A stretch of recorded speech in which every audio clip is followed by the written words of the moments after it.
Bottom লাইনটা ব্যারাকপুরেই থাকে, রং পাল্টে যায় কিন্তু দিন পাল্টায় না, মানবে? সুমনদা একটা ওয়েব সিরিজ ছিল না মির্জাপুর, বা সিনেমা ছিল গ্যাংস অফ ওয়াসিপুর, সেগুলো এখন অতীত।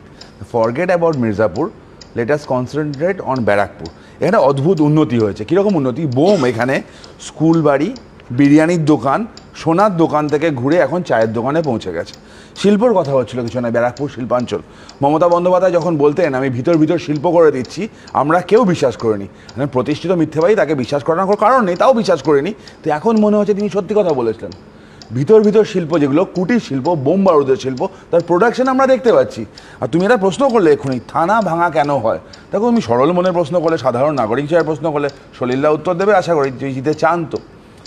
থানা ভাঙার বড় কারণ যে বেশি থানা মানে বেশি ডাকবাবু, বেশি ডাকবাবু মানে বেশি কালেকশন, যে কালেকশনের ভাগ একদম নিচ থেকে ওপর পর্যন্ত সবার কাছেই যায়, মানুষের জন্য না, নিজের জন্য।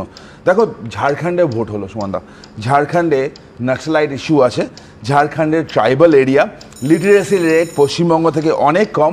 সকল আমাদের কালচারাল ক্যাপিটাল, ইন্ডিয়ার কালচারাল ক্যাপিটাল হচ্ছে ওয়েস্ট বেঙ্গল, সে কালচারাল ক্যাপিটালে একটা ভোট হয় না মানে সন্ত্রাস ছাড়া।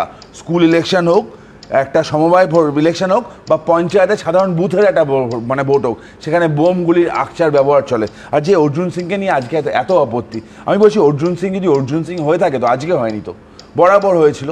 তাই যদি ছিল তাহলে অর্জুন সিংয়ের বিরুদ্ধে ব্যবস্থা নেওয়া হয়নি কেন? যে অর্জুন সিংকে নিয়ে যদি প্রশ্ন থাকে তো, আমি অর্জুন সিং বিজেপি ছিল, বিজেপি সাংসদ ছিল, তখন তার নামে প্রচুর মামলা হলো, তৃণমূলে গেল, প্রোগ্রেস হলো না। ধরুন 2019-এর যে সময়টার কথা অনির্বাণ উল্লেখ করলো না, 2019-এ যখন অর্জুন সিং জিতলো বিজেপির টিকিটে, তখন ভাটপাড়া একটা রণক্ষেত্রের চেহারা নিয়েছিল। দিনের পর দিন মানুষ বাজার যেতে পারতেন না, বোমা গুলি আতঙ্কের নাম। ভাটপাড়া আমি বলছি সেটা দলবদল করে তৃণমূলে যাওয়ার পর লোকে স্বস্তি পেয়েছিল, যাক অন্তত ক্লাসটা একটু কমবে।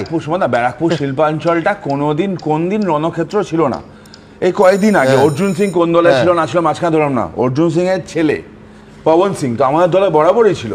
পবন সিং বাড়ি, তার বাড়িতে যখন বোমা পড়ে, এই রাজ্যে একজন বিধায়কের বাড়ি সুরক্ষিত থাকে না, বোমের ভিডিওগুলো আমাদের মনে আছে, ও ধোঁয়া হয়ে গেল।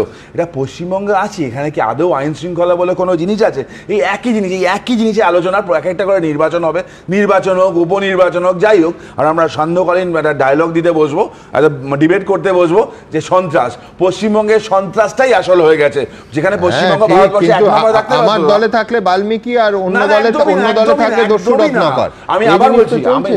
আমি আবার বলছি তরুণ যদি তিওয়ারি দোষ করে থাকে তো পুলিশ এই তরুণ যদি তিওয়ারিকে ছাড়বে কেন? যদি শতরূপ ঘোষ দোষ করে থাকে শতরূপ ঘোষকে ছাড়বে কেন? যদি অর্জুন সিং দোষ করে থাকে তাকেও বা ছাড়বে কেন? কোনো জায়গা ল অ্যান্ড অর্ডার কন্ট্রোল করার দায়িত্ব পুলিশের, পুলিশ ব্যবস্থা নেয় না কেন? বারবার এসপি চেঞ্জ হয়, থানা চেঞ্জ হয়, মানুষের জীবনের দশাটা চেঞ্জ হয় না কেন?